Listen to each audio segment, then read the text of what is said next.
Why are you doing this to me? You're supposed to be my best friend.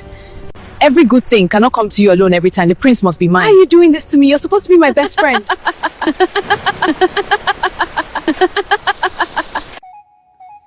A long time ago, in a small village close to the great Benin Kingdom, there lived a man and a woman. They had two beautiful daughters. The eldest daughter was named Adesua, and the younger one was Osas. Adesua had a best friend named Isoke. Although Adesua and Isoke were best friends, but they looked so much alike, they were always together like sisters. One sunny morning, something big happened in their village. The king of Benin came with his guards and messengers. He had heard about Adesua's beauty and good character.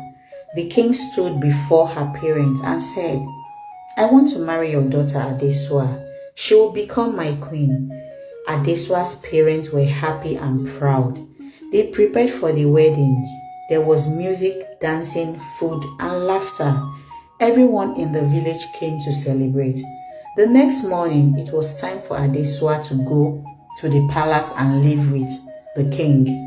Her parents gave her blessing and advised her.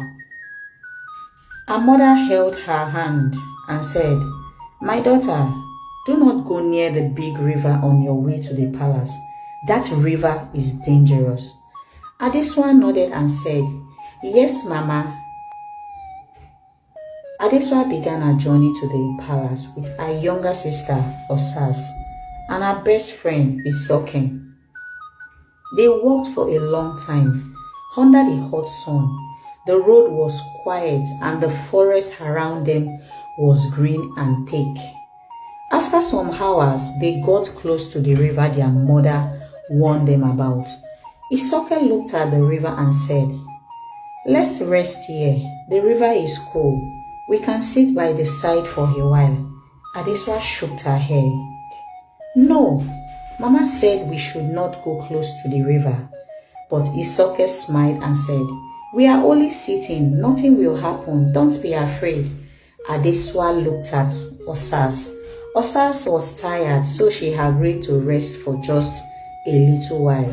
They sat near the river, and Adesua removed her shoe to cool her feet in the water. Everything was quiet and calm. After a while, Osas stood up and said, "I want to go and urinate. I'll be back soon." She walked into the bush not too far away, but as soon as Osas left, something terrible happened. Isoke stood up, walked behind Adesua, and pushed her into the river.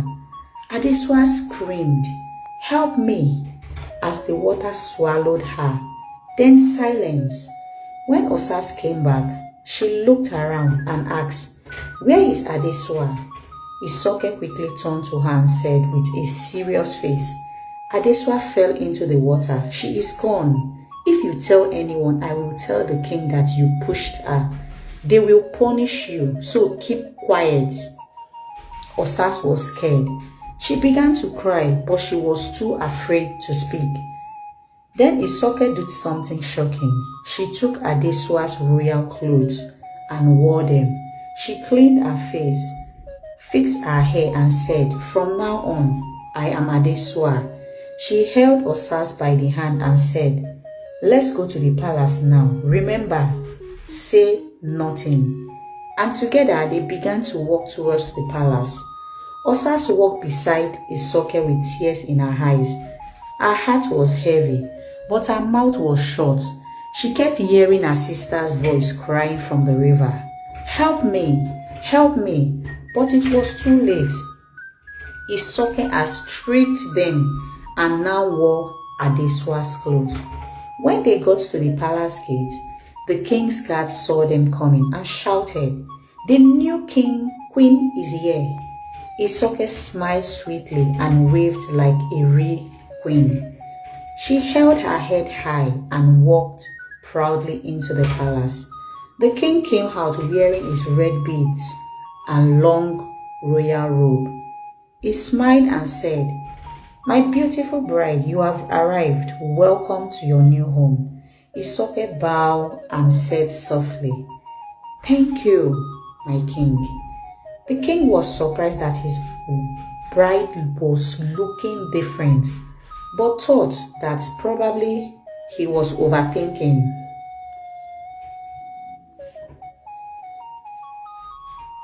The king didn't know she was not the real Adesua, but couldn't really tell the difference.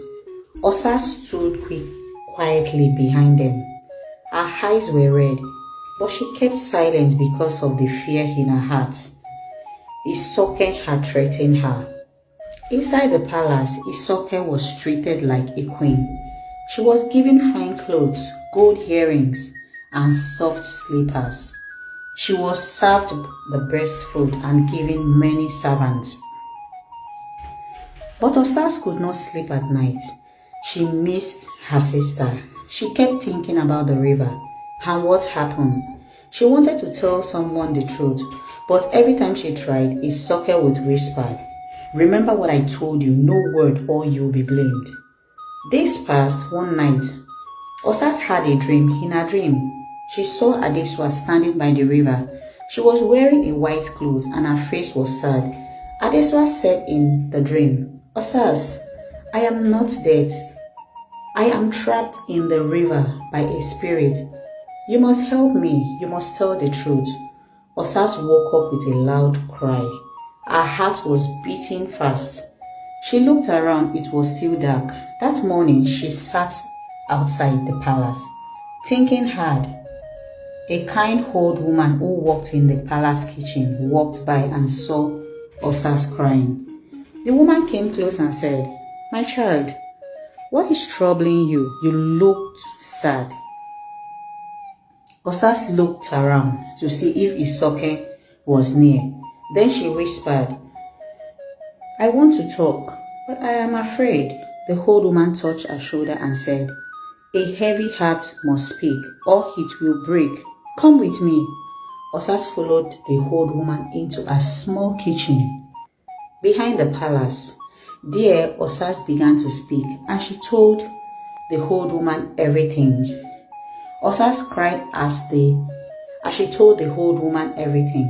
How Isoke had pushed Adesua into the river, how she wore Adesua's clothes and pretended to be the queen, and how she threatened her and not to tell anyone.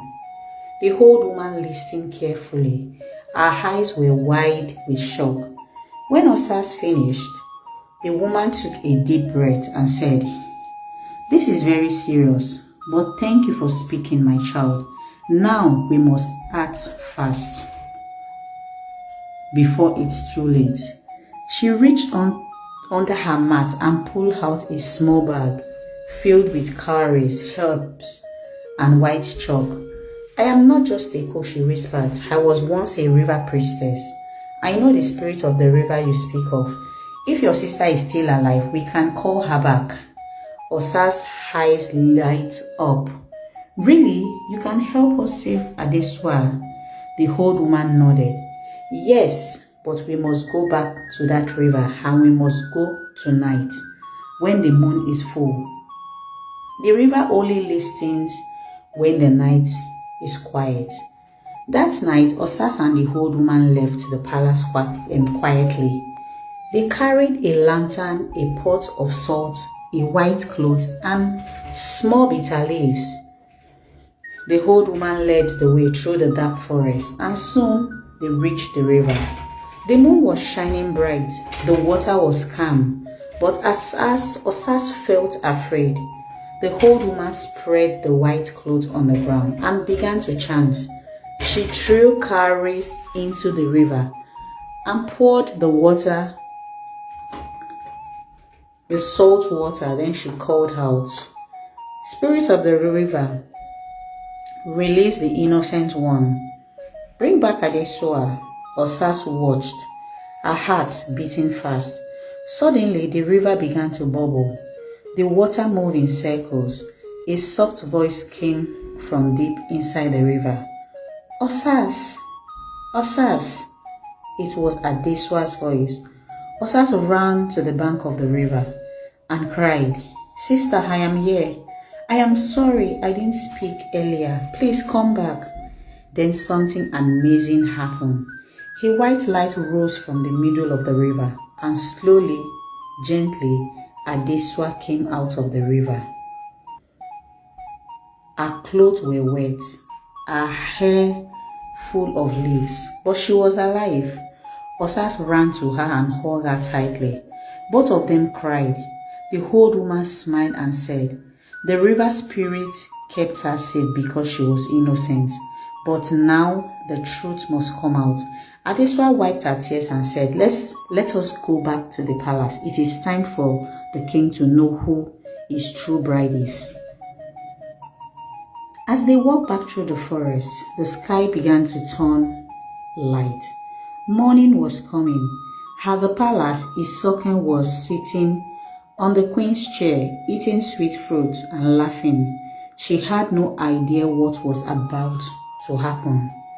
Just as the first rays of the sun touched the palace wall, Adesua, Osas, and the old woman reached the palace gate. The guards were surprised to see them. One guard asked, "Who are you people?" Before anyone could answer, Adesua stepped forward boldly and said, "I am Adesua, the real bride of the king. Let us see the king at once." The guard laughed. "How can you be Adesua? The queen is already inside." But the old woman showed them a royal bracelet with the king's mark, the one Adesua wore before her journey. Osas had kept it hidden since the day of the river. When the guards saw the bracelet, they became serious and opened the gate. Inside the palace, Isoken was seated beside the king, smiling and pretending. She was wearing Adesua's royal beads and acting like a queen. Suddenly, a servant came running. "My king, there is a girl outside. There is a girl outside who says she is your real bride." The king frowned. "What foolishness is this? Bring her in." The doors opened and in walked Adesua, Osas, and the old woman. The whole palace was silent. Isoken's eyes grew wide. She dropped the fruit she was eating. "What is this?" The king stood up. He looked at Adesua carefully. You look just like her. Who are you truly?" Before Adesua could speak, Osas stepped forward and said, "Your Majesty, please forgive me for keeping quiet. I was afraid, but now I must speak the truth." And Osas told the whole story in front of everyone. How Isoke pushed Adesua into the river, how she wore her clothes and lied, and how Adesua was saved by the river spirit. The king turned to Isoke with anger in his eyes. "Is this true?" Isoke fell to her knees crying. "Please forgive me, my king. I was jealous. I didn't want to be a servant forever. I wanted the life Adesua had, so I lied. I am sorry." But the king shook his head. "You try to kill an innocent person, you shall be punished for your wickedness." He called his guards. "Take her away," the king commanded. Isoke was taken out of the palace, crying and begging. The king turned to Adesua and said kindly, "Now I see the truth. You are the real queen. You were brave and your heart is pure. I am proud to call you my wife." He placed new royal beads around her neck and held her hand. Osas was also praised for speaking the truth and being brave in the end. The king gave her a golden bracelet and said, "You will always be welcome in this palace." The old woman was also thanked and made the royal palace healer. Isoke was banished from the kingdom. From that day on, Adesua lived happily with the king. She never forgot the lesson her mother taught her, to listen and stay away from danger. And Osas learned that even when you are afraid, telling the truth is always the right thing to do. The end.